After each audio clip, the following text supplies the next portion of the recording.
मेटाचं असं होतं की मला 2 मंथ्समध्ये 45 रील्स बनवायचे आहेत आणि ते पण एक ठराविक टॉपिक्सवर. एका पॉईंटवर अशी झालेली की मी कसं करणार हे, पण जे बजेट होतं, जे कमर्शियल्स भेटत होते त्यासाठी मी एवढं मेहनत केलं. स्वतःला एक कॉन्टेंट क्रिएटर बोलवतो किंवा बोलवते, ते टॅग तेव्हाच आपण बोलू शकतो जेव्हा आपण पूर्ण प्रोसेस करतो. जसं स्क्रिप्टिंग झालं, ideation, scripting, shoot, obviously you can like get someone's help, but नंतर आपण स्वतः एडिट, कारण की मी माझे रील स्वतः स्क्रिप्ट करते, मी स्वतः एडिट करते.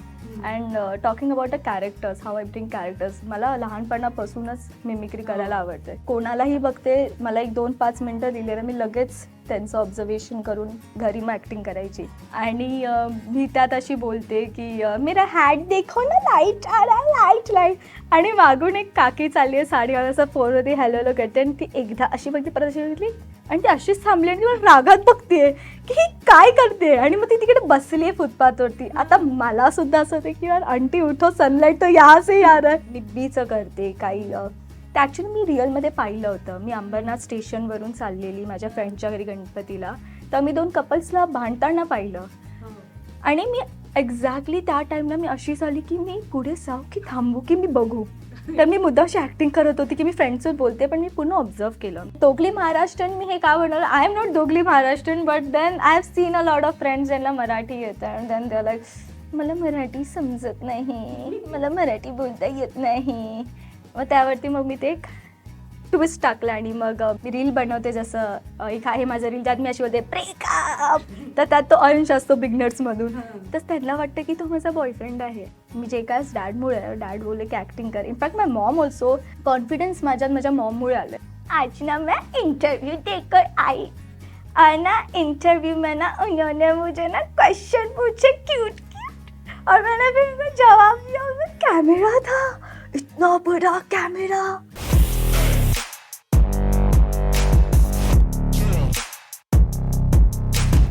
नमस्कार मंडळी, मी सिद्धी आणि इन्फ्लुएन्सर्सच्या जगात 2.0 मध्ये आपल्या सगळ्यांचं खूप खूप स्वागत.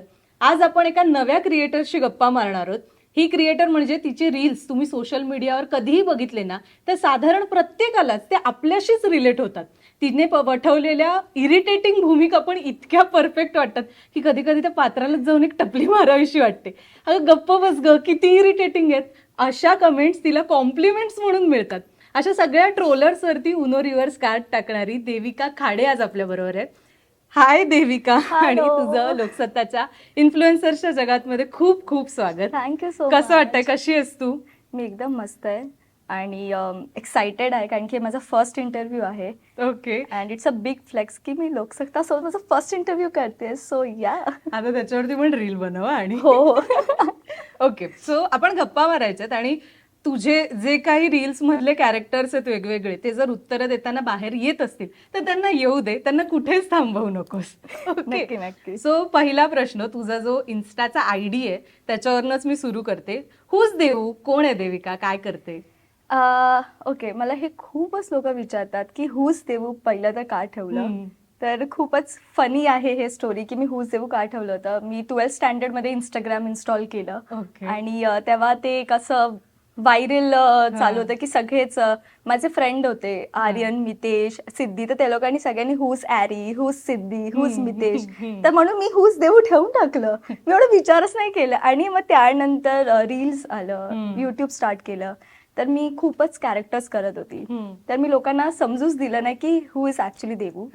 सो देवू वही है जो रील्स में दिखती है. मी तीच आहे जे रील्समध्ये वेगवेगळे कॅरेक्टर्स प्ले करते. अँड या, दिस is Devu. Devu loves to be funny and relatable all the time. तेच मी विचारणार होते. आता इन्स्टावरती आपल्याला रील्स मध्ये जशी तू दिसते, तू ऍक्च्युअल आयुष्यात पण तितकीच तशीच ड्रामेबाज आहेस का? हो, मी खूप ड्रामेबाज आहे लहानपणापासूनच. ऍक्च्युली ह्याच्या मागे एक मस्त स्टोरी आहे. मी लहान असताना माझा आवाज खूप लेट आलं होतं. बोलायला लेट लागली. मी 5 वर्षाची झाली तेव्हा मला आवाज आलं होतं. तर तिथपर्यंत घरच्यांना वाटलं की आता तर ही म्यूट आहे. म्हणजे एक पॉइंट पर्यंत सगळ्याकडे पप्पांनी नवस केलं, पण नंतर ते आवाजच येत नव्हतं. तर घरच्यांना वाटलं चला आता ही म्यूट मोडवर आहे, काहीच करू शकत नाही. तर I use to express my feelings with my expressions. कारण की दीदी पण खेळायला घ्यायची नाही, मला बोलायची कच्चा लिंबू इथं बोलूच शकत नाही. तर मम्मीचं दुपट्टा घेऊन साडी नेसून कबाड सोबत खेळायची मी, भाजीवाली बनायची. मी ज्या ज्या लोकांना बघायची ना त्यांचं मिमिक्री करायची, बट थ्रू एक्सप्रेशन्स. तर नंतर आवाज आला मला, आता तर फुल स्टॉपच नाहीये. ग्रामर मधलं सगळं माहितीये, फक्त फुल स्टॉप नाही माहिती मला. तर मग एक्सप्रेशन्स आणि हे सगळं, मग ड्रामा त्यासोबतच आलं. ओके. आणि मग हे सगळं आता तू कुठल्या एक कॉन्टेंट क्रिएटर्स मध्ये पण ना आता स्टेप्स आले, टिकटॉकच्या काळातले, लॉकडाऊनच्या काळातले, नंतर रील वाले, असं सगळं डब स्मॅश वाले वगैरे अगदी जुने. तर तू कुठल्या जनरेशन मधली आहेस त्या? आय फील मी 2018 मध्ये स्टार्ट केलं होतं. डब स्मॅश मध्ये मी व्हिडिओज टाकायची, पण ते अकाउंट प्रायव्हेट होतं. कारण की थोडासा घरात भीती वाटायची मला की पप्पांना समजलं तर मी माहिती नव्हतं. नाही. पप्पाचा एक फोन होता, खराब फोन होता, त्यांनी घरी ठेवलेला. तर ना मी त्याच्या लॅपटॉपवरती युट्यूब हॅक्स करून कसं तरी चालू केलं, ते तांदळाच्या डब्यात ठेवून आणि ते सगळं करून मग ते फोन चालू झाला. तर मी डब स्मॅश घेतलं होतं आणि तिकडे मी करीना कपूरचे ते गीतवाले जे डायलॉग असायचे ते सगळं बनवायचे, ते सगळं करायचं, पण प्रायव्हेट अकाउंट होतं. आणि मग युट्यूब 2018 मध्ये स्टार्ट केलं मी विथ माय सिनियर्स. माझे कॉलेजचे सिनियर्स होते, मी तेव्हा वाईन्स बनवायची, स्किट्स बनवायची. त्यानंतर आय फील रील्स आले, आणि रील्स आणि युट्यूबच्या मध्ये मला लॉकडाऊन मध्ये मिंत्रा सोबत एक कोलॅबरेशन भेटलेलं फॉर 9 months. अरे वा. And I think so I was the first person was employed in lockdown. तर माझं पण म्हणजे असं होतं की वा, फ्री कपडे, फ्री पैसे, मस्त फोटो. म्हणजे ते कुठल्या बेसिस वरती तू युट्यूबचं तुझं तेव्हा हिट झालं होतं किंवा असं काही? नाही, मग माझे फक्त किती 1000 फॉलोअर्स असतील, काहीच नव्हतं. I don't no. मला मेल आलं एक, आणि मला वाटलं की हे फेक आहे. मला कोण म्हणून विचार, माझं तेव्हा इंस्टाग्रामवरती 800 फॉलोअर्स होते. ओके. आणि मला असं वाटलं की का म्हणून मला कोण ॲज अ मॉडेल घेईल, माझी हाईट पण नाही. अच्छा, ते मॉडेलिंग साठी आलं आणि हाईट सुद्धा नाहीये. तर मी बोलली की यार हे काहीतरीच आहे. पण त्यांचा कॉल आला मला, आणि मग मला समजलं माझ्या कॉलेजच्या फ्रेंडनी माझं रेफरन्स दिला होता. तेव्हा मग मिंत्रापासून ते स्टार्ट झालं, आणि मग रील्स आले. तर मग रील्स स्टार्ट झालं तर मी तेच करायला लागली. रील्स ज्या दिवसापासून स्टार्ट झालं तेव्हापासूनच मी रील्स बनवले, कारण की युट्यूब थोडं मला, मग फ्रेंड्स नव्हते तेव्हा लॉकडाऊन मध्ये. तर रील्स मध्ये काय, पप्पांना बोलायची फोन पकडा, मग मी असंच काहीतरी व्हिडिओ बनवायची आणि अपलोड करायची. तुला पहिलेचे म्हणजे आता युट्यूबवर तू म्हणालीस वाईन्स बनवायची, पण रील्स जेव्हा सुरू झाले, हे कॅरेक्टर्स जे तू प्ले करायला लागलीस, त्यातला एखादा पहिला अगदी सुरुवातीचा केलेला कुठला आठवतोय का? पिंट्याची आई. काय होती, काय स्टोरी होती? पिंट्याची आई ती अशी इरिटेटेड आई असायची. ती पिंट्यासोबत like she was so done with Pintya की अरे हा काय मुलगा आहे माझा. आणि ऍक्च्युली आमच्या शेजारी काकी राहते. पिंट्या राहायचा का? नाही, पिंट्या तर नाव नव्हतं, सॉरी काकी, जर तुम्ही ते व्हिडिओ बघ, मी नाव पण नाही घेऊ शकत. तर कारण की साखर संपलं की मी त्यांच्याकडेच जाते ना, तर घेणार नाही मला आता मी नाव घेतलं तर. पण तर पिंट्याची आई बनायची मी, आणि मम्मीची एक साडी होती ग्रीन कलरची, ती नेसायची. फक्त वरतून, खाली तर साडीच नेसायची, शॉर्ट्स घालून घालायची आपली साडी. आणि मग पिंट्याची आई यूज टू बी ट्रेंड जे यायचे ना, तर एक ट्रेंड आला होता वेस्ट साइड किला. तर ते सगळ्या पोरी ते असे काहीतरी करायचे. तर मग मी त्यात पण बोलायची की आमच्या पिंट्याला काहीतरी रोग झालाय, नुसतं वेस्ट साइड किला करत असतो. तर हे सगळं हा फर्स्ट कॅरेक्टर होता. आणि त्यातला व्हायरल झालेला कुठला व्हिडिओ आठवतोय पहिला एकदम? आय डोंट नो, मी ते कॅमेरामध्ये बोलू शकते की नाही. भाड्या म्हणून एक वर्ड होता, मी गावाला गेले तेव्हा शिकले होते. तर एक ट्रान्झिशन रील होतं की एक डॉल्फ आहे, ते लोकांचंच मीम टेम्पलेट असतं. तर I use that meme template. तो असा पळत जातोय आणि तो स्विमिंगच्या इथून उडी मारतो, अँड कट शॉट टू तो माझ्या टॉपमध्ये पडतो. तर मी अशी काय रे भाड्या असं करून त्याला हे करते. मी रॅन्डमली बनवलं तो रील, आणि तो व्हायरल गेले एका दिवसात. अरे वा. आणि माझा फोन असं म्हणजे मी चार्जला लावून ठेवलेली, आणि मी मस्त रात्री पबजी वगैरे खेळून, लॉकडाऊन मध्ये काहीच होतं, पबजी खेळायचं आणि झोपून जायचं. तर पबजी खेळून मी झोपले, आणि ते टंग टंग टंग टंग टंग टंग टंग वाजतच चालले, आणि एवढे कॉमेंट्स. लोक पागल होत आहेत की अरे कोणतरी भाड्यावर युज केलं, एवढ्या वर्षानंतर ऐकायला भेटलं. मी काही टाइम पर्यंत युज केलेलं भाड्या, पण नंतर लाईक नाही तुला अर्थ तेव्हा नंतर मला खूप नाही, बंटी का साबण स्लो आहे ना, समज मी नाही आहे. पण नंतर मी बंद केलं त्याचं. पण अजून सुद्धा माझं ब्रॉडकास्टचं नाव पण तेच आहे, भाड्या गँग. ओके.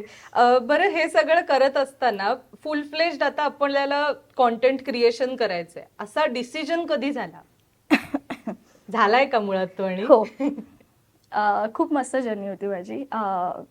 लकीली 2024 ह्या इयरने मला खूप काही शिकवलं, खूप सक्सेस स्टार्ट करून दिलं. मी खूप शिकले ह्या इयरमधून.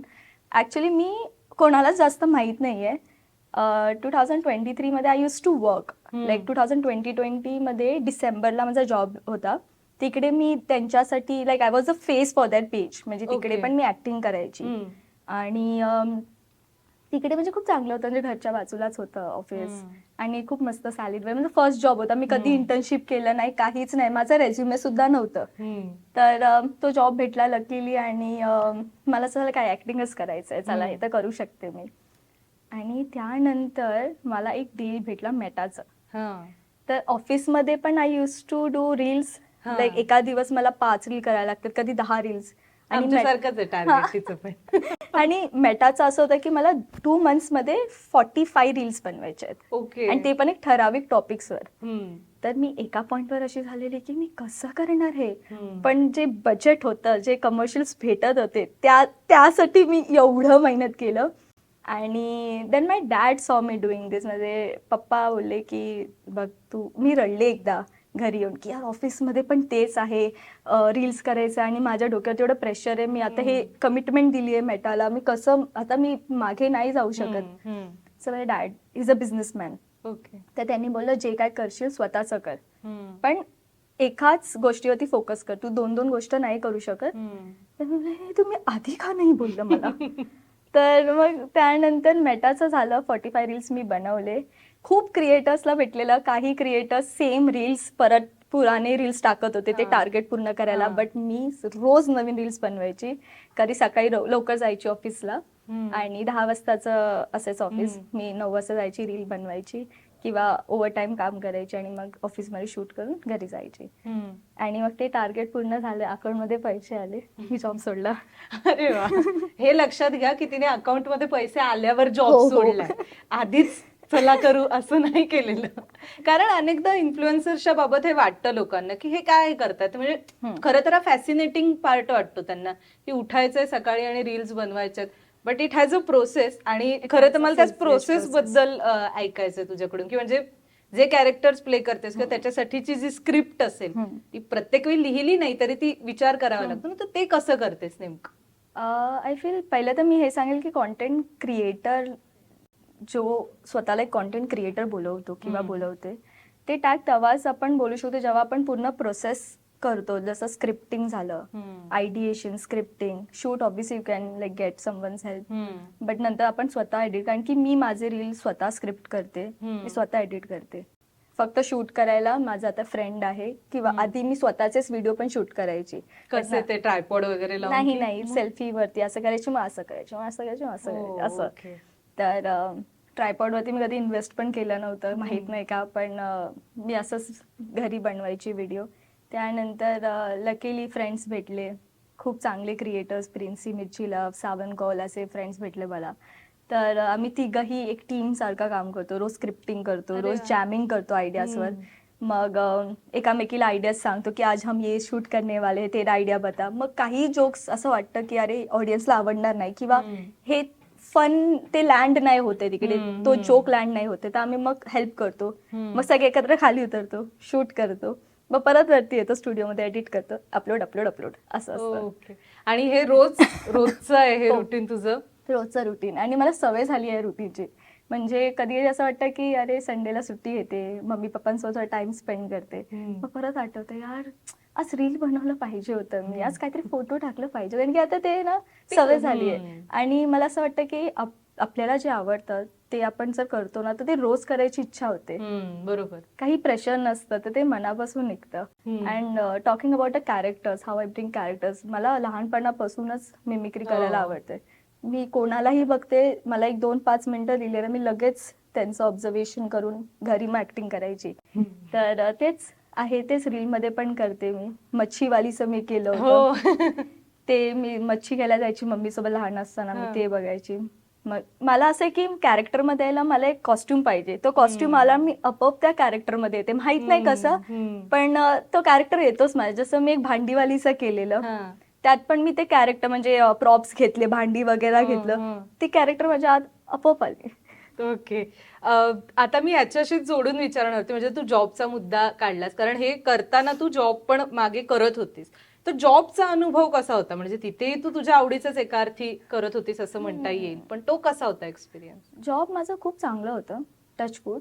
आणि थोडं प्रेशर होतं जॉबमध्ये, कारण की कसं असतं ना, आपल्याला आपल्या स्क्रिप्टमध्ये काम करायला मजा येते. हो. आणि एखाद्या ब्रँडसाठी तुम्ही काम करतायत आणि समोरच्याला समजत नाहीये तुमचा आयडिया, पण आपण व्हिज्युअलाइज करतोय की अरे लँड होतोय, हा मिलियन जाणार.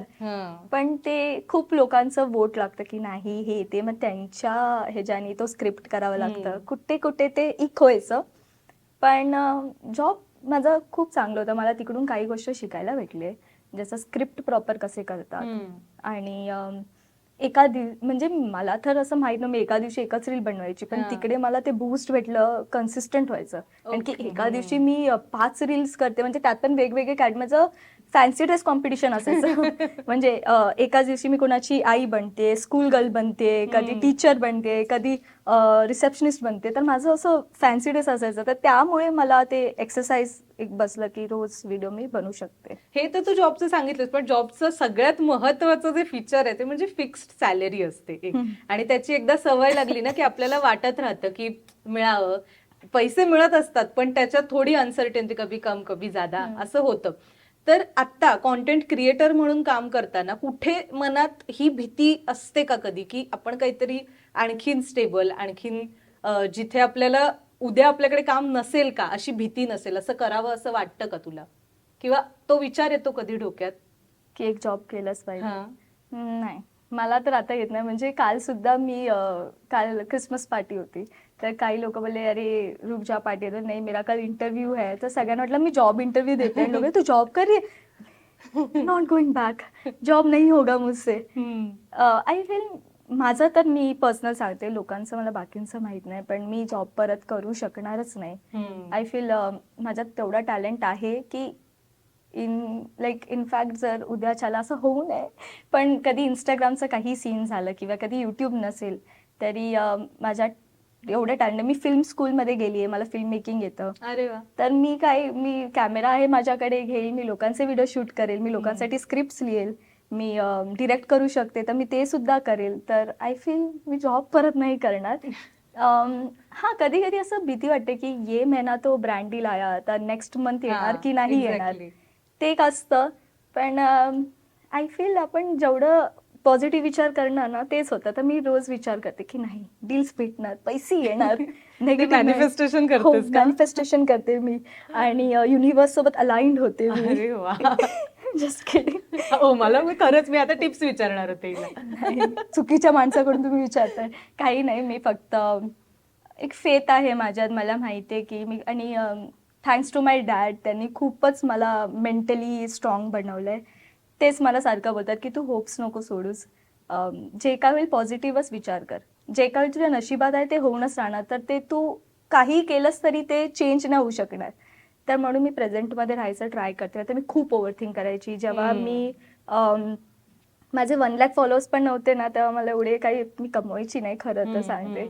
लाईक 10,000 20,000 एक ब्रँड डील द्यायचं, आणि मला कळायचं की दुसऱ्या क्रिएटरला सेम ब्रँड डील जास्त भेटतात. तर मला थोडं वाईट वाटायचं, अरे असं का होत आहे. पण कन्सिस्टन्सी हे ह्याने खूप हेल्प केलं. एक ब्रँड व्हॅल्यू आपण जेव्हा एस्टॅब्लिश करतो, तर मग त्यानंतर थोडीफार चांगले पैसे यायला लागले. तर आता मग मी मागे नाही बघत, आता मी अजून बेस्ट करायचं ट्राय करते. मी आता सिन्स आय स्टार्टेड अर्निंग, तर मी स्वतःच एक माईकमध्ये इन्व्हेस्ट केलं की क्वालिटी कॉन्टेंट देऊ शकते मी ऑडियन्सला. तर मला असं वाटतं आपण जेवढं क्वालिटी कॉन्टेंट देऊ शकतो तेवढे ब्रँड्स पण येणार, कारण की ब्रँड्सला पोझिशन व्हायचं अशा कॉन्टेंट क्रिएटर्सवर ज्यांचे कॉन्टेंट पण क्वालिटी आहे, यु नो, थोडं फिल्टर्ड आहे. It's not like random reel बनवतात किंवा काही. तर आय फील इन्व्हेस्ट करते मी थोडाफार. येस.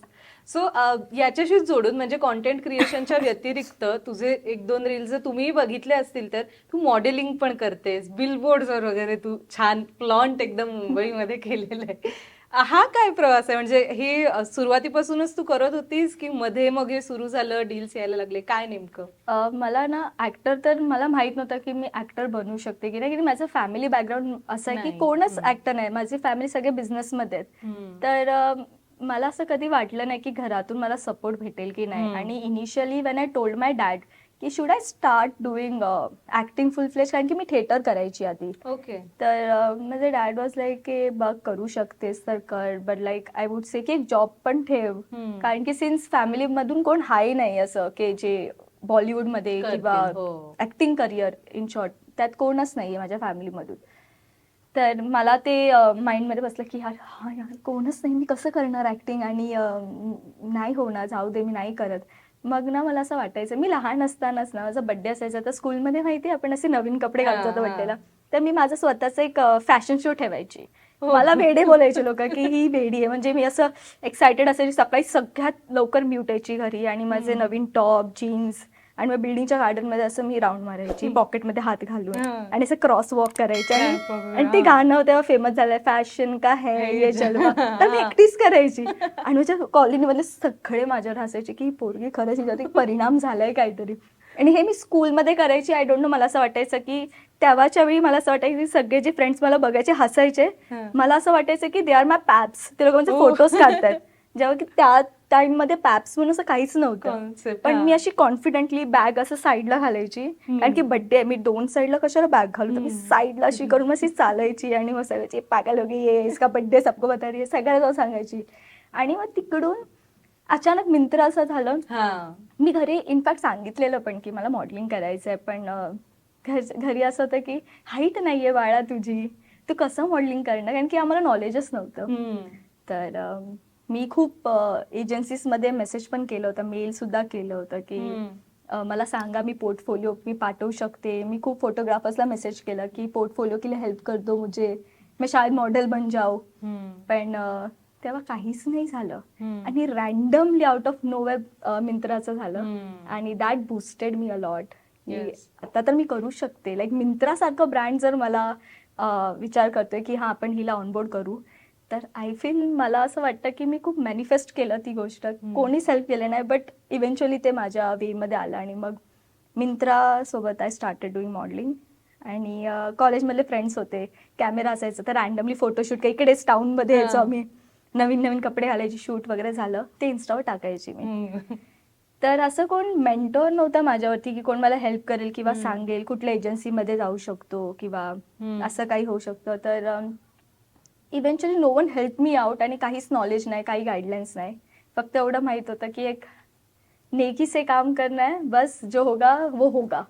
तर मी तेच करून मग मॉडेलिंग आलं सोबत ऍक्टिंग. आणि आता मग ते रॅम्प वगैरे त्याचा पण तो कसा होता? It was a circle movement, कारण की मी मिंत्रासाठी स्टार्ट केलं आणि मिंत्रासाठीच परत रॅम्प वॉक केलं. अच्छा. So I was so happy की ज्या गोष्टीने मला एवढं कॉन्फिडन्स दिलं त्याच्यासाठीच मी आज रॅम्प करते. आणि आय वॉज सो हॅपी जेव्हा मला मेसेज आला माझ्या मॅनेजरकडून की यू हॅव बीन सिलेक्टेड. आणि मी खूप रडले. I was so happy. Like wow, मी रॅम्प वॉक करणार होतं, लहानपणीचं स्वप्न. आणि मला त्या सगळ्यांना सांगायचं होतं की ज्यांना मी वेडी वाटली होती की मी वेड्यासारखी गार्डनमध्ये काहीतरी करते, मी वेडी नव्हती, मी ऍक्च्युली मला मॉडेल बनायचं होतं. आणि मग टीव्हीवरती आलं ते, झूम चॅनलवरती सगळ्याकडे, आणि मग त्याच लोकांचा मला मेसेज आला. आम्हाला माहितच होतं तू हे सगळं करणार. हो का? असेच. ओके. सो आता आपण थोडं तुझ्या रील्स कडे वळूया. सगळे ऑलमोस्ट पब्लिक प्लेस वरती शूट करतेस. बरं, आता तुझ्याशी बोलताना मला जाणवतं की तुझ्यात कॉन्फिडन्स कुठेच कमी नाहीये. एखादा इंट्रोवर्ट घाबरेलच बघून तुला. पण असे काही म्हणजे ते निब्बीवाला जे रील आहे किंवा ते क्रिंज, ती कुठली the girl who tries to be cute, yes, हे सगळे दीज आर लाईक की ह्याच्यात ऍक्टिंग करताना पण किती एम्बॅरेसमेंट होतं. बरं, तुझी एम्बॅरेसमेंट निघतेच बाहेर एंडला. सो काही घडतं का असं पब्लिक प्लेस वरती करताना? होतं, खूप वेळा झालंय. आम्हाला आवडेल एखादा किस्सा ऐकायला. मी कालच क्रिसमस वरती बनवलं क्यूट गर्ल क्रिसमस मध्ये. आणि मी त्यात अशी बोलते की मेरा हॅट देखो ना, लाईट आला, लाईट लाईट. आणि मागून एक काकी चालली आहे साडीवाला, असं फोनवरती हॅलो हॅलो करते, आणि ती एकदा अशी बघते, परत अशी बघितली, आणि ती अशीच थांबली आणि मला रागात बघतेय की ही काय करते. आणि मग ती तिकडे बसली आहे फुटपाथवरती. आता मला सुद्धा असं होतं की यार आंटी उठो, सनलाइट तो यहाँ से आ रहा है. तर मी देवी का काय नाही, यू ओन द स्टेज, ये रास्ता तुम्हारा स्टेज है, तुम्हें करना पडेगा. तर मी परत सेकंड टेक करते, लाईट आहे का ना, लाईट. ती परत अशी मला बघते आणि आंटी क्या आहे बाई, मला फर्स्ट टाइम इतकी लाज कधीच नाही वाटली जेवढं काल त्या आंटी पण शॉपमध्येच होती. ती पण अशीच होती की मी काय बघते आणि हा समोरचा मुलगा कसा शूट करतोय हिला, हा पण वेड आहे की मी वेडी आहे की काय चालू आहे इकडे.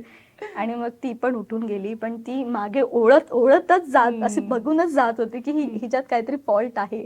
बरं हे जे निब्बीवाले वगैरे व्हिडिओज करतेस तेव्हा असे कोणाच्या येतात का ग असं त्याच्यावरनं काही रिॲक्शन्स किंवा कारण ऑफेंड होतात ना लोक अनेकदा. आय फील हा काही लोक ऑफेंड होतात, सगळ्यांना समजत नाही कॉमिक काय आहे. पण आणि मला असं वाटतं की ह्या जनरेशनमध्ये आताच्या टाइममध्ये कॉमेडीला खूप सिरियसली घेत आहेत आणि ज्या सिरियस गोष्टी आहेत ना त्याला कॉमेडीमध्ये त्याच्यावरती मीम बनवत आहेत. And I feel comedy is suppose to be raw, unfiltered, तेव्हाच जाऊन लोकांना हसायला येणार. ऑब्व्हियसली जी क्यूट गर्ल आहे ती ऍक्च्युली माझी एक फ्रेंड होती जिथे मी फिल्म स्कूलला होती, ती सेम अशी होती. पण मी त्याला थोडं अजून इंटेन्स करते, थोडं अजून कॉमेडी करते का, कारण की ते लँड झालं पाहिजे. जर मी तिच्यासारखं करणार तर लोकांना हसायलाच येणार नाही. त्यात फक्त माझे 2 सिरीज म्हणजे सेम पार्ट मी बनवेल तर एखादा पार्ट चालेल, पण त्याचं सेकंड थर्ड त्याचं सेल्फ लाईफ नाही आहे. I have to make it more intense, more funny. त्यासाठी मी तो कॅरेक्टर थोडा तसा लाऊड प्ले करते, कारण comedy has to be loud. जर तुम्ही जॉनी लिव्हर सरला बघणार, त्यांचे कॉमेडी बघा, he is there, he is out there. ते असं रिअल मध्ये comedy should not be like की तुम्ही रिअल मध्ये असं बोलताय आणि असं जोक, ते स्टँडअप मध्ये होऊ शकतं. Reel is suppose to be loud. तर आय फील लोक ऑफेंड होतात. जसं मी ते निब्बीचं करते काही, ते ऍक्च्युली मी रिअल मध्ये पाहिलं होतं. मी अंबरनाथ स्टेशनवरून चाललेली माझ्या फ्रेंडच्या घरी गणपतीला, तर मी 2 कपल्सला भांडताना पाहिलं. आणि मी एक्झॅक्टली त्या टाइमला मी अशी झाली की मी पुढे जाऊ की थांबू की मी बघू. तर मी मुद्दाशी ऍक्टिंग करत होती की मी फ्रेंड्ससोबत बोलते, पण मी पूर्ण ऑब्झर्व केलं त्यांच्यात जी भांडणं होती. आणि मग मी जाऊन माझ्या फ्रेंड्सला सांगितलं की यार मैंने आज ये कैरेक्टर्स देखा, ऐसे भी मतलब ये भी चलता है दुनिया में, ऐसे भी कपल्स होते. तर मी जसं नरेट केलं ना, तर सगळ्यांनी बोललं की हा एक रील बनवूनच टाक, आता तू सायनवरून आली आहे अंबरनाथला तर एक शूट कर. Without script, nothing, I did nothing. फक्त मी एक दुपट्टा घेतला, मी रॅन्डमली तो रील अपलोड केला आणि तो लोकांनी रिलेट केलं की व्ह्यूज काय येतात, कारण की लोक रिलेट करतात. एक्झॅक्टली, लोकांना माहितीये की हा ती लोक बघताय. आणि मी आपण जिथे राहतो तिकडे जेवढे कॅरेक्टर्स आहे, मी ट्राय करते की त्या कॅरेक्टर्सला माझ्या रील्स मध्ये आणायला, तेव्हा जाऊन लोक हसणार बघणार. ही सगळी कॅरेक्टर्स रिअल आहेत. आय फील हो. सोबो मॉम माझी जी आहे ती आहान की मम्मी जी मी बोलते आहा पिच्छा, ते मी बँड्रामध्ये एका आंटीला बघितलेलं करताना. निब्बी झालं ते तर मी आता स्टोरी सांगितलं, अंबरनाथ मध्ये मी पाहिलेलं तिला. क्यूट गर्ल माझी फ्रेंड होती, तिच्यावरती मी तिची काय रिएक्शन होती, तू असं तिला कळलं का? अजून सुद्धा नाही. ती इनफॅक्ट कॉमेंट केलं माझ्या फर्स्ट पार्ट होती, she is like oh my god this is so funny. आता कळेल कदाचित तिला. I hope so. तिचं नाव नाही घेणार, पण हा तिला असं वाटलं. ती इनफॅक्ट मला बोलली पण की इसके और पार्ट्स बना, दिस इज सो फनी, मैं जानती हूँ एक लड़की को सेम ऐसी है. लाईक सिस दॅट्स यू, तुझ्यावरतीच बनवते मी. ओके. सो बरं, हे सगळे शूट्स होतात कुठे, म्हणजे असे तू काही लोकेशन स्पॉट करून ठेवलेस का, कसं काय? मी रॅन्डमली जाते अंधेरीमध्ये, तिकडे जाते. जसे अंधेरीमध्ये सगळे स्ट्रगलिंग ऍक्टर्स येतात आरामनगर मध्ये, तिथेच मी एक स्ट्रगलर आर्टिस्ट आहे जी अंधेरीमध्ये जाते. मला खूप असे लोकेशन्स माहिती आहेत, तिकडे मी जाते. आणि ठराविक लोकेशन्स आहेत काही कॅरेक्टर्ससाठी, तर मी तिकडेच जाते. कारण की मला माहिती आहे की ह्या टाइममध्ये सनलाईट ह्या डिरेक्शन मधून येणार आहे. इकडे ह्या टाइमला जरा लोक दुपारी झोपलेले असणार, तर आपण इकडेच जाऊन बनवू, इकडे जास्त रश नसणार. तर मी ट्राय करते की लोकांना त्रास नको व्हायला. तर एक आहे एरिया राजीव गांधी कॉलेज, तिकडे मी जाऊन शूट करते. तिकडे 2-3 वाजता काहीच क्राऊड नसतो, सगळे झोपलेले असतात, मस्त दुपारचं जेवण डाळ भात खाऊन. तर मी शूट करते, आणि कारण की मला लाऊड व्हायला लागतं, तर मी त्याच टाइमला जाते शूट करते. बरं, ह्याच्यासाठी आता सगळा सेटअप वगैरे तू रेडी, म्हणजे म्हटलंस की तू माईक मध्ये इन्व्हेस्ट करतो, पण शूट वगैरे साठी तू वेगळी माणसं तुझी अपॉइंट केली आहेस का, फ्रेंड्स आहेत का, तू करतेस? शूट्स कोण करतं मेजरली? तेच प्रिन्सी, मी, सावन. अच्छा, तुम्ही सगळे एकत्र, आम्ही एकामेकीचे रील शूट करतो आणि मग आम्ही घरी येऊन. सो ह्याच्याशीच रिलेटेड ह्या सेगमेंट मधला खरं तर शेवटचा प्रश्न होता की या सगळ्या प्रवासात म्हणजे आता तू म्हणालीस 2018 पासूनच्या असं काही जण असतात की जे आपलं ना बॅकबोन म्हणून काम करतात आणि असेच प्लॅटफॉर्म्स असतात की जिथे आपण त्यांना अप्रिशिएट करू शकतो, म्हणजे अगदी स्वतःचं जरी कौतुक करायचं असेल तरी. अशी कोणी मंडळी आहेत का की जिथे त्यांना तुला इथे ह्या माध्यमातून अप्रिशिएट करायचं की हे होते म्हणून मी आता थोडंफार करू शकले? आहे ना. पहिलं तर मी बोलेल की आज जे काही आहे मी ते देवामुळे आहे, त्याच्या आशीर्वादमुळे आहे. बट त्यानंतर रिअलिस्टिकली जर बोलेल तर सावन call, Princy and beginners. Beginners हा एक ग्रुप आहे. आय स्वेअर जेव्हा मला रडायचं नाहीये, पण मला डेंग्यू झालं होतं आणि त्यानंतर सुद्धा मी खूपच असं like I was at my lowest, कारण की मी रोज रील्स टाकत होती आणि डेंग्यूमध्ये 1 महिना मी काहीच टाकत नव्हते. तर this people were there for me. आणि जर कधी सावन नसेल, तो जम्मू काश्मीरचा आहे, तर तो कधी त्याच्या होमटाऊनला गेला, कधी प्रिन्सी अवेलेबल नसेल, मी एक फोन केला तर बिगनर्समधून 5 लोकांचा ग्रुप आहे, कोण ना कोण येतच येतं. अँड दे मेक श्योर की हमारा रील तो होगा ही, बट हमारी टीम से कोई एक आएगा ही तेरा शूट करने के लिए. तर आजपर्यंत टचवूड असं काहीच नाही झालंय की मला कोणाचा तरी हेल्प लागले. ब्रँड शूट असेल, सगळ्यात पहिले ह्या ग्रुपमधले कोण ना कोण येणार. बिगनर्समधून अंश, श्रवण, शरद, चिराग, 2 चिराग आहेत, त्यातलं कोण ना कोणतरी येतच येतं हेल्प करायला. आणि सेम गोज विथ प्रिन्सी, सावन, की मला कधी काल माझे 2 शूट्स होते, तर त्या दोन्ही शूटमध्ये म्हणजे Princy is there for me for like mental हेल्पसाठी, की मी अशी खूप स्ट्रेस आउट होते जेव्हा ब्रँड शूट येतं की यार ब्रांड इंटीग्रेशन जो है वो अच्छे से जा रहा है. नहीं तो प्रिन्सी दीदी का कहा सब होगा एनर्जीला, असं ती मला कॅरेक्टरमध्ये येण्यासाठी खूप हेल्प करते. सावन मला डिरेक्शन्स देतो, देविका आपण ऐसे आज नया अँगल ट्राय करते है. आणि जर बिगनर्सचा ग्रुप असेल तर मी खूप सॅड असते, तर ती लोक ऑन शूट ऑन टाइम मध्ये मला हसवत असतात की मी त्या स्ट्रेसमधून बाहेर निघेल. तर हो, ही लोक आहेत. आज जे काही आहे मी ह्यांच्यामुळे बोलू शकते आहे, कुठे ना कुठे ह्यांचा सपोर्ट आहे माझ्यासोबत. सो या. येस, आणि त्याच्यामुळे ही माणसं पण खरं तर तू जोडलीयस, त्याच्यामुळे तुझंही नक्कीच तितकं कौतुक आपण करायला हवं. याच नोटवर आपण पुढच्या सेगमेंटकडे वळूया. मी आतापर्यंत जे रील्स बघितले त्यानुसार मी तुला प्रश्न विचारले, पण आता तुझ्या रील्स वरती पण काही कमेंट्स असतात की ज्या फॉलोअर्सना जाणून घ्यायचं असतं. सो त्याविषयी आपण, मला त्याच्याबद्दल तुझ्याकडून उत्तर हवीत. सो आपलं पुढचं सेगमेंट आहे कमेंटवर कमेंट. सो तुझ्या कमेंट्सवर तुला कमेंट करायचे. पहिला प्रश्न, शिक्षण किती आहे तुझं? माझं तर मी BMM ग्रॅज्युएट आहे. त्यानंतर मी फिल्म मेकिंग केलं फॉर 2 years. बस तेवढंच. कारण युजली असं वाटतं ना की हे कॉन्टेंट क्रिएटर्स तर फार शिक्षणावर वगैरे जोर दिला नसेल असं लोकांचं समज असतो. फक्त मॅथ्स मध्ये कच्ची होती आणि जनरल नॉलेजचं सांगितलं. हा, general knowledge is also very general. त्यात मी काही करू शकत नाही. I am just a girl. मी म्हणजे मॅथ्सने कधी मला सपोर्ट केला नाही. माझं आणि मॅथ्सचं खूपच टॉक्सिक रिलेशनशिप होतं स्कूलमध्ये, म्हणून मी कॉमर्स घेतलं. आणि कॉमर्स घेतल्यानंतर मग मला कळलं की अरे BMM म्हणून एक कोर्स आलाय जिथे मॅथ्सच नसतं, तर मग मी BMM घेतलं. बिन देअर डन दॅट. +1. मग BMM घेतल्यानंतर मग माझे पप्पांनी बोललं की अरे तू हे काय लॅपटॉपवरती व्हिडिओ एडिट करते, मग सर्टिफाईड होऊन जा, ऍक्टिंग सोबत काहीतरी अजून त्याच इंडस्ट्रीमध्ये कर. तर मी ठीक आहे, मग मी फिल्म स्कूल जॉईन केलं.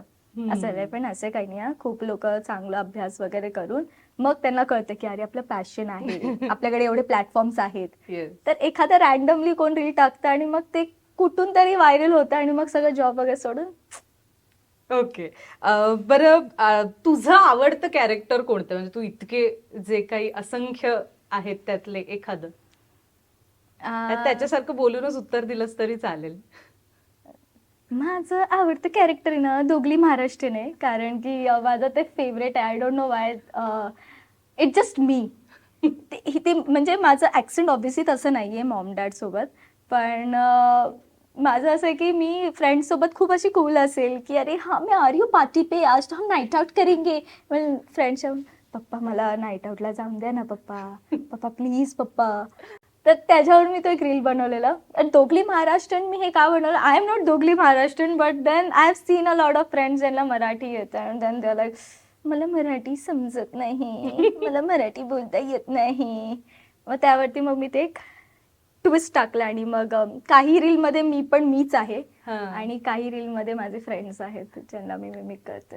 बरं, ह्या सगळ्यामध्ये तू म्हणालीस तशी की ते एखाद्या कॅरेक्टरचं म्हणजे तुला तो आउटफिट जर मिळाला तर त्याच्यात तू घुसून जाते. अशा आउटफिटनुसार तुझा एखादा आवडता लुक कुठला आतापर्यंत केलेल्या कॅरेक्टर्सचा? मच्छीवाली.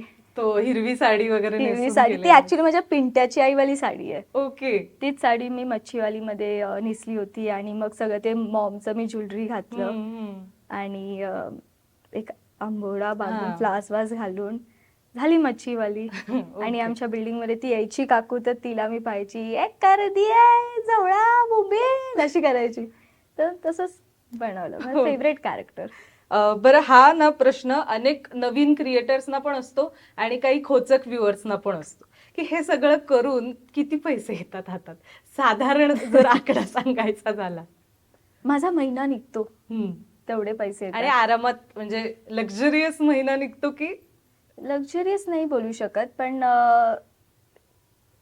आधी माझं असं होतं की मी असं बोलायची की एक दिन आएगा जब मैं शॉपिंग करूंगी तो मैं टॅग नाही देखूंगी. तर तसं तो होतं. दिवस आता आलाय की मी टॅग नाही बघत, आवडलं घेतलं. पण हा काही गोष्ट मी बघते आधी की ते बघूनच वर्थ आहे कळते का की अरे ते, हे हा. महाग आहे. हम्म. तर पहिलं हळूच टॅग बघते आता, पण ते आहे थोडंसं माझं ते मिडल क्लास ते आहे माझ्यात. हम्म. तर मी असं थोडंसं बघणार की अच्छा थोडं महंगा है, मग कॅल्क्युलेट करते की नेक्स्ट ब्रँड डील के पैसे कब तक आ रहे, घेऊन टाकते असं. ब्रँड डील्स वरूनच पुढचा पण असा प्रश्न आहे, पेमेंटशीच संबंधित आहे, लोकांना ऐकायचंच असतं. बरं, आतापर्यंतचं हायेस्ट पेमेंट एखादं जर सांगता आलं आणि लोएस्ट असं जर सांगता आलं तर? हायेस्ट मी केलं होतं त्यात मला भेटले होते फॉर अ प्रोजेक्ट? हा तेच ते मेटाचं मी हा, केलेलं हा. फॉर 3 मंथ्स सॉरी फॉर 2 मंथ्ससाठी. अँड लोएस्ट मी 600 मला भेटले होते. तेव्हा मला कळालेलं की दुसऱ्या क्रिएटरला 10,000 भेटतात. and ओके, I मग तू got- सुरुवातीला म्हणालीस तो वाला. तर मला अच्छा. 600 भेटलेलं. 10. ओके. बरं, अनेकांनी तुझ्या टॅटूवरनं पण विचारलंय, त्याचं काही विशेष आहे स्टोरी वगैरे की काय आहे नेमका टॅटूचा अर्थ या? माझ्यावरती जेवढे अनेक सुद्धा आहेत. टॅटूज आहेत हे सगळे मिनिंगफुल आहे आणि मी रॅन्डम टॅटूज नाही बनवू शकत. I don't know Y. So in short जर सांगायचं झालं काही मिनिंग जे एखादं तुला हा. आवडेल शेअर करायला? हा टॅटू मी बनवला होता कारण की मी माझं स्पिरिच्युअल जर्नी स्टार्ट केलं होतं. Hmm. I was in my lowest आणि मला असं वाटलं की I should start with my spiritual journey since my family is also into spiritual things and everything. तर मी बोलली की ठीक आहे मग मी गीता वाचायचं चालू केलं. तर Gita help me a lot कारण की मला तेव्हा माझ्याकडे पैसे नव्हते थेरपीसाठी, टू बी व्हेरी ऑनेस्ट. तर ॲमेझॉनवरून मी गीता मागवलं, मी रोज वाचायची आणि मग हा टॅटूचा इन्स्पिरेशनच तिकडून आलाय की मी थिएटरमध्ये होती तर एक एक्सरसाइज होतं ओम बोलायचं व्हॉइससाठी आणि इन जनरल. तर ते ओम मी म्हणून प्रायोरिटी मधून ठेवलं. हे 3 मंक्स आहेत आणि काही लोकांना वाटतं की हे कुठल्या कास्टला घेऊन मी बनवलं किंवा काही, तसं काहीच नाहीये. नॉर्मल 3 मंक्स आहेत, ते मेडिटेट करतायत, झेन मोडमध्ये आहेत. मी रोज सकाळी उठून मेडिटेट करते, तर त्यासाठी मी ते 3 मंक्स बनवलेत. आणि ऍक्च्युली इकडे ना जे मी डिझाईन पाहिलं होतं तिथे 7 चक्राज होते. ओके. ते मी ऑलरेडी बनवलं. हो. तर मग माझ्या टॅटू आर्टिस्टने त्याला कस्टमाइज करून सन बनवलं which represents a new day every day. इथे मून आहे जे माझ्या एक हार्मोन्सला माझ्या एकदम अलाइन्ड शांत, म्हणजे फेमिनिन एनर्जीला एकदम शांत ठेवतो. आणि लोटस बिकॉज गीतामध्ये लिहिलंय की जेव्हा तुम्ही इल्युजन मधून मायामधून बाहेर निघतात तर लोटस वरती तुम्ही, म्हणजे लोटस कसं मड मधून सुद्धा एवढं ब्युटिफुली ते ब्लूम करतं, तर लाईफ सुद्धा तसंच फील होतं की इल्युजन इज द मड, माया जे काय आहे, बट जेव्हा तुम्ही ब्लूम होता ते रियालिटीमध्ये येतात. So this is the meaning of my tattoo. Amazing. आणि मला वाटतं हा तुझ्या एखाद्या शेजारच्या काकींनी वगैरे ही कमेंट केली असणार, त्यांचं असं म्हणणं आहे, लग्न कधी करणार, बॉयफ्रेंड वगैरे आहे का तुझा, अशाही. आय होप तुला ह्याचे म्हणजे आय एम शुअर तुला ह्याचे डीएम्स पण येत असतील अनेक. बॉयफ्रेंडचं खूप येतं मला डीएम्स की आप सिंगल हो क्या. मला इनफॅक्ट असे येतात की हमें बुरा लग रहा है कि आपका कोई बॉयफ्रेंड होगा, उसको कितना प्रॉब्लम होता होगा आपके कैरेक्टर्स देखे. And I am like jokes on you, मेरा तो बॉयफ्रेंड ही नहीं है. तर I am single. I feel मला खूप शेजाऱ्यांचं येतं की मी रील बनवते, जसं एक आहे माझं रील ज्यात मी अशी बोलते ब्रेकअप, तर त्यात तो अंश असतो बिगनर्स मधून. तर त्यांना वाटतं की तो माझा बॉयफ्रेंड आहे. माझा बॉयफ्रेंड नाहीये, ऍक्टिंग आहे. तो माझा ऍक्टिंग पुरता एक बॉयफ्रेंड बनलेला असतो. आणि खूप येतं असे नेबर्स. म्हणजे एकदा तर असं झालेलं की माझ्या पप्पांना आमच्या बिल्डिंगमधल्या कुठल्या तरी अंकलनी बोललेलं की रील्स तर बनवते पण असं मुलांसोबत करते, हिचा नक्की एवढे मुलं आहेत, नक्की बॉयफ्रेंड कोण आहे हिचा? आणि माय डॅड वॉज शॉक्ड. मग माझ्या डॅडने पण खूप मस्त वेने रिप्लाय केलं की गेस करा कोण आहे बॉयफ्रेंड तिचा. माझं पप्पा हा काय उत्तर होता. पण माय डॅड इज सो फनी. माझे जे जोक्स वगैरे आले ना, इनफॅक्ट ऍक्टिंग सुद्धा हे माझ्या पप्पांकडून आलंय मला. ग्रेट. ओके, सो ह्याच्यावरती आपण पुढच्या सेगमेंटकडे वळूया. आतापर्यंत आपण कमेंट्सनं उत्तरं दिली, मी तुला काही प्रश्न विचारले, मला तुझेही अनुभव ऐकायचे आहेत, चांगले वाईट या जर्नी मधले. सो पुढचं आपलं सेगमेंट आहे ट्रोलिंग ते स्क्रोलिंग. ओके, सो चांगल्यापासून सुरू करू. अशी एखादी कॉम्प्लिमेंट कमेंट जी तुला रॅन्डम माणसाकडून, म्हणजे ज्यांना तू ओळखतही नाहीस कदाचित, अशा व्यक्तीकडून मिळाली की ज्याच्यामुळे तुला असं कॉन्टेंट क्रिएशनच्या जर्नीमध्ये असं की ओके, हे आपण आपल्या पुरतंच नाही पण एक ओव्हरऑलच आपण हे छान करतोय काम, असं कधी झालंय का? हो. सो तसं एखादं सांग. मला अजून सुद्धा तसे डीएम्स येतात. हेट पण तेवढाच येतो. आणि आय लव्ह हेट. मला hate but I love, because me public figure आहे. मी नाही बोलू शकत लोकांना की तुम्ही मला पॉझिटिव्ह कॉमेंट करा. आणि सगळ्यांचं टेक माझ्या रील्सला घेऊन कांट बी लाईक की हा सगळ्यांनाच आवडतं, सगळ्यांनाच हसायला येतंय. Comedy is not suppose to be like की हा तुम्ही सगळ्यांनाच प्लीज करतात की सगळेच हसा. नाही, असं नसतं. तर इट्स ओके, लोक हेट करतात, मला एंगेजमेंट भेटतो, मला व्ह्यूज भेटतात, करत जा. अँड टॉकिंग अबाउट पॉझिटिव्ह, एकदा असं झालेलं की जेव्हा मी जस्ट रील्स बनवायचं स्टार्ट केलेले आणि तेव्हा माझे काहीतरी 3000 फॉलोअर्स होते. तर एका मुलाने कॅनडामधून मला मेसेज केलं होतं, ते पण इतका मोठा पॅरेग्राफ. आणि आधी तर मी तो पॅरेग्राफ म्हणून घाबरली की काय माझं चुकलं, काय झालं. आणि मी वाचत गेली तर तेव्हा त्यांनी बोललं की मी कॅनडामध्ये राहतो, मी इंडिया मुंबई खूप मिस करतो, तर तू पिंट्याची आई जे करतेस मला खूप आवडतं, तू भाड्या हा वर्ड यूज करते, मला माझ्या गावाची आठवण येते. आणि मग त्यांनी एक वर्ड यूज केलं की मी डिप्रेशनमध्ये होतो आणि तुझे रील्स बघायला लागलो की मला खूप आवडायला लागलं, मी आता रोज सेम रील 4-5 वेळा बघतोय. आणि मला तो बोलतो की मला तेवढ्याच लेवलवरती हसायला पण येतं. तर तेव्हा त्यांनी मला बोललं की प्लीज कीप डुईंग दिस आणि थांबू नकोस, तू करत राहा. तर तेव्हापासून मी थांबलेच नाही. येस, आणि थांबूही नकोस, करत राहा, बोलत राहा, छान छान रील्स त्यांना 4-4 वेळा बघायला लागू नको तर तू एवढ्या रील्स बनव.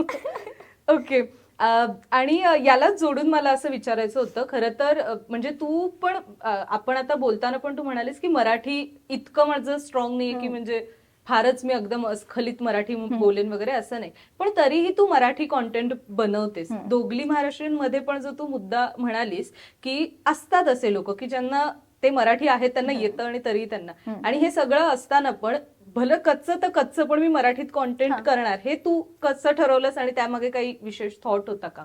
आय फील लँग्वेज एक अशी गोष्ट आहे ज्याच्यावरती आपल्या इकडे एक असं हे होतं की अरे तुला इंग्लिश येत नाही का, तुझं ग्रामर मग ते नीट करणार, अरे हे असं नाही बोलत, it's not this it's that, असं म्हणजे करेक्ट करणारे लोक मला अजिबात नाही आवडत.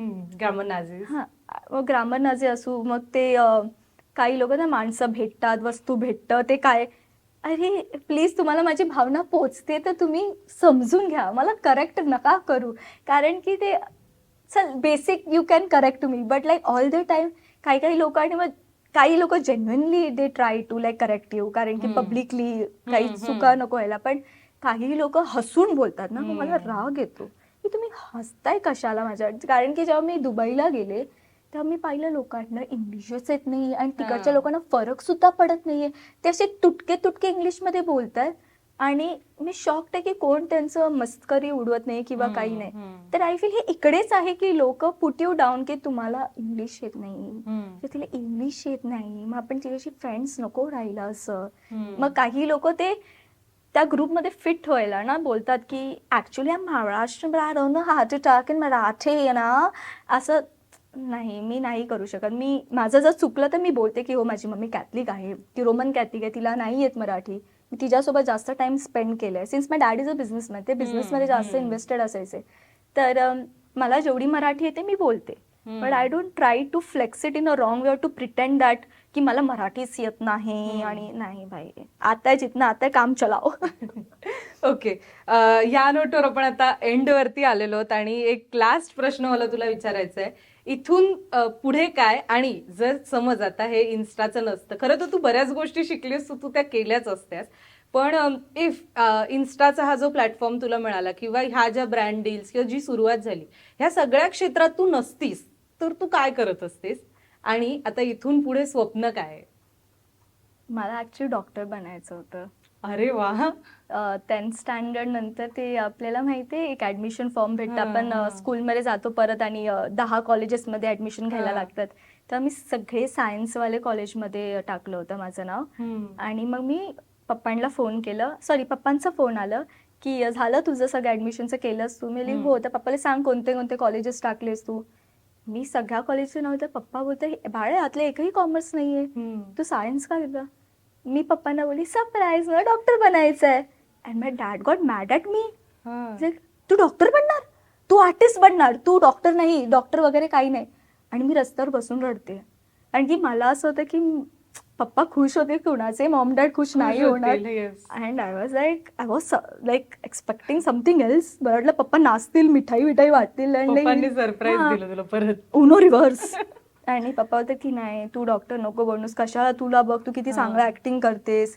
मी बोलली पण पप्पा तुम्ही तर बोललात की आपल्या फॅमिलीमधून कोण नाही, मी कसं ऍक्टिंग करणार? आणि मी होप्स ऍक्च्युअली सोडून टाकले. मला असं वाटलेलं की मी 4 दिवारमध्येच एक घरच्या समोर एक एंटरटेनमेंट आहे, कोण येतं त्याची ऍक्टिंग करू शकते बस. मी हे आय डोंट नो की मी कधी माझे एवढे फॉलोअर्स पण होतील, मला लोक रँडमली रस्त्यावर भेटतील आणि एक सेल्फी विचारतील, असं मला कधीच वाटलं नव्हतं. मला डॉक्टर बनायचं होतं, मला खूप आवडायचं. मी कोणाला लागलं तर लगेच माझ्या बॅगमध्ये असं छोटंसं डेटॉल असायचं, कॉटन सगळं साफ, नाही लागलं तरी मी साफ करायची वगैरे, आणि लग्यात एक रूप मी करते की माहीत नाही का मला डॉक्टर बनायची आवड होती. आणि ते झालं नाही. अँड मी जे काय डॅडमुळे, डॅड बोलले की ॲक्टिंग कर. इनफॅक्ट माय मॉम ऑल्सो, कॉन्फिडन्स माझ्या मॉममुळे आलं आहे. ती लहानपणापासूनच मला करिक्युलम ॲक्टिव्हिटीजसाठी बोलायची की नाही तू स्पीच दे, इथे जा. तर ती अशी बोलायची, असं हात पकडून बोलायचं आणि नीट अँड क्लीन बोलायचं असं. तर ते कुठे कुठे मॉम डॅडच्याच सपोर्ट आणि क्वालिटीजमुळे मी. आणि आता इथून पुढे काय करायचं? व्हॉट्स द ड्रीम? बडे पर्दे पे आना है. थिएटरमध्ये असं सगळे बघतात, माझे मूवीचे तिकीट्स घेत आहेत, माझी मूवी रिलीज झाली आहे, माहित नाही कधी होणार पण नक्कीच होणार असं मला वाटतं. होईल. Yes, Ganpati Bappa Morya. So yes Devika, thank you so much, तू वेळ दिलास, छान छान गप्पा मारल्यास आणि इतका एंटरटेनिंग झाला हा इंटरव्ह्यू, म्हणजे मला फार आवडला. एंड पण मला तुला रिक्वेस्ट करायची की तुला काय वाटलं एकूण, म्हणजे मला आता तुझ्याकडून ते सगळे ऍक्सेंट ऐकायचे, तुझे कॅरेक्टर्स तुझे. सो एक जर तुझा एक्सपिरियन्स इंटरव्ह्यूचा तू एखाद्या तुझ्या कॅरेक्टरच्या माध्यमातून आम्हाला सांगितलंस तर वी वुड लव्ह दॅट. कॅरेक्टरच्या माध्यमात मला ती ही बघ, ती क्यूट गर्ल पण चालेल, निब्बी पण चालेल, तू म्हणशील ते. क्यूट गर्ल करू की मी इंटरव्ह्यू देऊन आली आहे? आज ना मैं इंटरव्यू देकर आई और ना इंटरव्यू में ना उन्होंने मुझे ना क्वेश्चन पूछे क्यूट क्यूट, और मैंने फिर उनको जवाब दिया. उसमें कैमरा था, इतना बड़ा कैमरा, और मैं वहाँ पे बैठी थी, मुझे बहुत मजा आया. Interview interview interview. Thank you. Sorry guys, sorry. नाही, तुम्हाला कसं वाटलं ते तुम्ही कमेंट मध्ये सांगा. एंगेजमेंट वाढली पाहिजे, कसंही कुठलंही. येस, कारण मी चांगलं, म्हणजे खरं तर मला कौतुक ह्याचं वाटतं की तू अनेक टिप्स सुद्धा शेअर केल्यात, म्हणजे अगदी कुठल्या इक्विपमेंट्स मध्ये इन्व्हेस्ट करण्यापासून ते ओव्हरऑलच जर्नीपर्यंत. So yes, thank you so much, आणि आय होप तुलाही आवडला असेल. Thank you so much for having me. हे माझा फर्स्ट इंटरव्ह्यू होता आणि सिद्धी तू इतकं म्हणजे मला असं काम आणि एवढे चांगले क्वेश्चन्स विचारले, मला शांतीमध्ये एकदम, की मला काही असं प्रेशर नाही वाटलंय. मी नाहीतर मी नर्वस असते, माझं हे असे पाय असे हलत असतात किंवा असं काहीतरी किंवा असं काहीतरी चालू असतं. बट माझं मी आता खूप रिलॅक्स फील करते. आणि the whole team who like एवढं मला वेलकमिंग फील करवल्याबद्दल. So thank you so much for having me. And I had my best experience as like माझा फर्स्ट एक्सपिरियन्सच बेस्ट राहिला आहे, तर थँक्यू. येस. सो मंडळी, ही होती देविका खाडे. हुज देऊचं उत्तर तुम्हाला कळलं असेल अशी माझी अपेक्षा आहे. इंटरव्ह्यू आवडला असेल तर लाईक, शेअर, कमेंट करायला विसरू नका. आणि पुढच्या भागामध्ये तुम्हाला कुठल्या इन्फ्लुएन्सरला भेटायचंय, कुठल्या इन्फ्लुएन्सरच्या जगात डोकावून पाहायचंय ते सुद्धा मेन्शन करायला विसरू नका. बरं, हा व्हिडिओ जेव्हा शेअर कराल तेव्हा लोकसत्ता बरोबरच हुज देऊ या पेजला सुद्धा नक्की टॅग करा. आणि असेच नवनवीन व्हिडिओ पाहण्यासाठी लोकसत्ताच्या युट्यूब चॅनलला आवर्जून सबस्क्राईब करा. पाहत रहा लोकसत्ता लाईव्ह. बाय.